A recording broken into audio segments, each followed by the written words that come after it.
Hey everybody, Jacob Scooters Lawn Care. Today we're going to do the fourth and final part of the Service Autopilot series, and it's going over the CRM. If you don't know what that is Client Relationship Management.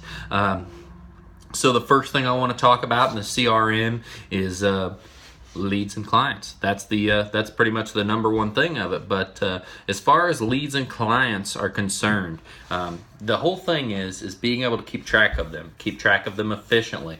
When you bring a lead in, that would be your new customer. A lead is will be a potential client at some point.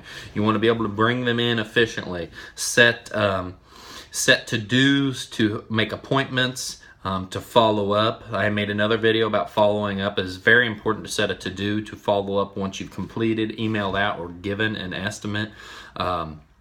Some of the other things that it allows you to do is once they become a client, to tag these clients. So client John might have fertilization, mowing,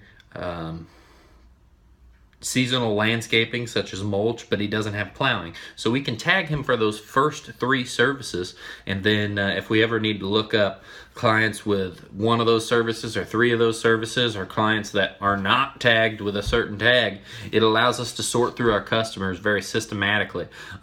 To pull huge lists of our customers. Often it is very important to know what service a customer does not get.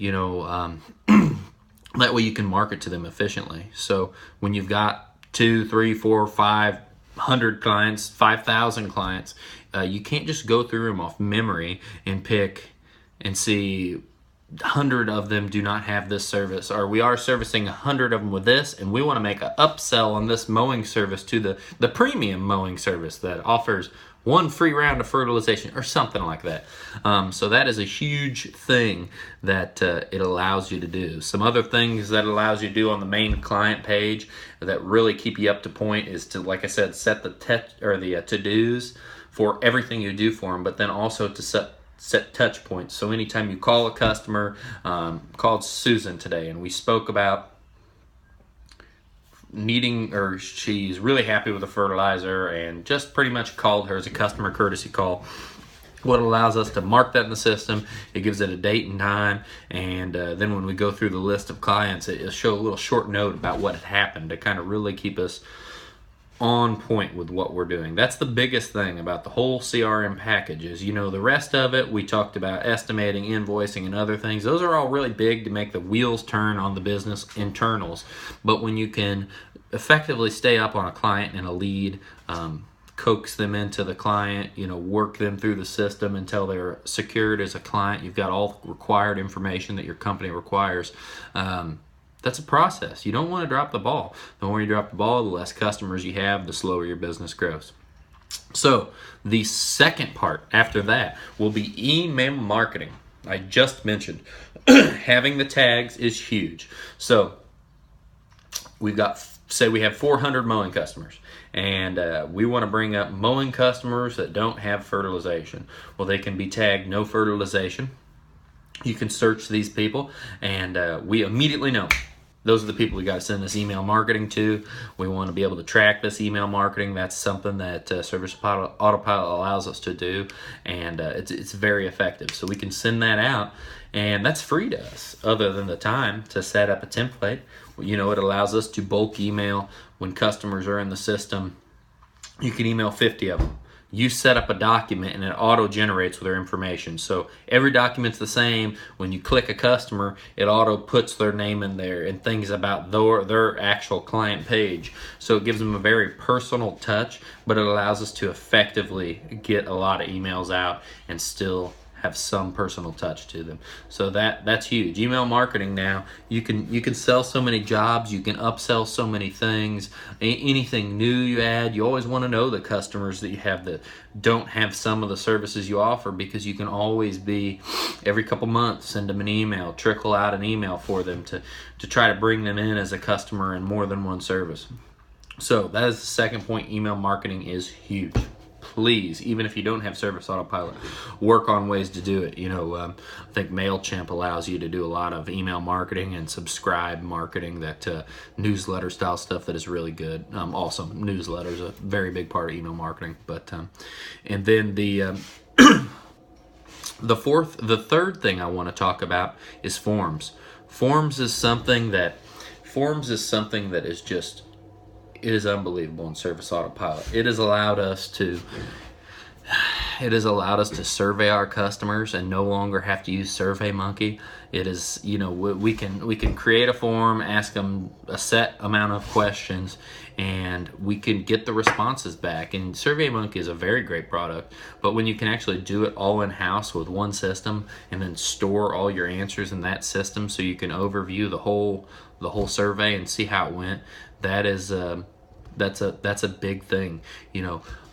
Also, the forms let you create more than just the review surveys. You're able to send out any kind of documentation, get a very easy way for customers to answer stuff and get back with you on that. That also allows us to do estimate forms to put on your website. It's just on and on and on. It's really more up to your imagination what you want to do with it from that point, because you're able to bend, twist, and make them do anything. If you wanted to have a credit card authorization form, you could have that where you can even tag it to an email, so it can shoot out on an email. They can click yes, yes, yes, and yes. It can come back to you. It's stored in Service Autopilot, and where you can print it off if you need to, and or just keep it in there because that's good enough. So very, very much up to your imagination. We mainly use the forms for a few big things: surveys. We use them for some internal stuff for hiring. We also use them for estimate purposes. Estimate purposes are huge, and we're always big on the review surveys. That's something we try to do it every month, and it's more just for this whole client relationship managers. I just heard Blades of Grass say it the other day. It was a great saying. You're only as good as your last service. I've heard it before, but it's true. And in a business where you're only as good as your last service, if you're not doing reviews on your customers constantly to see what they think about you, it may sound repetitive. I had a business coach, and he said do it monthly, and I always that's so repetitive. But then once I found out what those reviews were actually letting us do was not so much let the customers just brag about how good you're doing. It was for those few times that a customer complains, so you can be proactive and get on top of that and fix it now. I think I've talked about that in other videos, but if you can find out a customer's actually mad or upset about something and give them the opportunity to easily tell you that in a review, you can fix that customer, make them a client for life, and turn them around.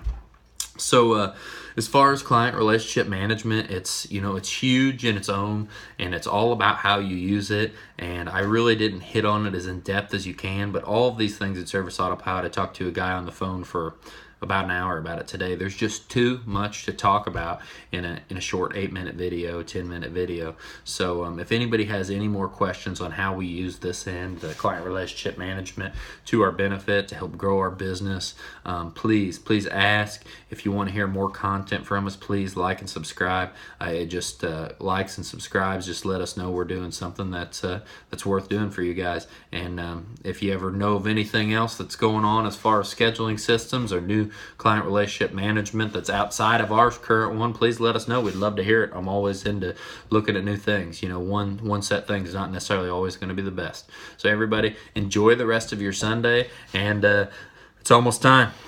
Let's get on Monday and get this stuff done, boys. Have a great week.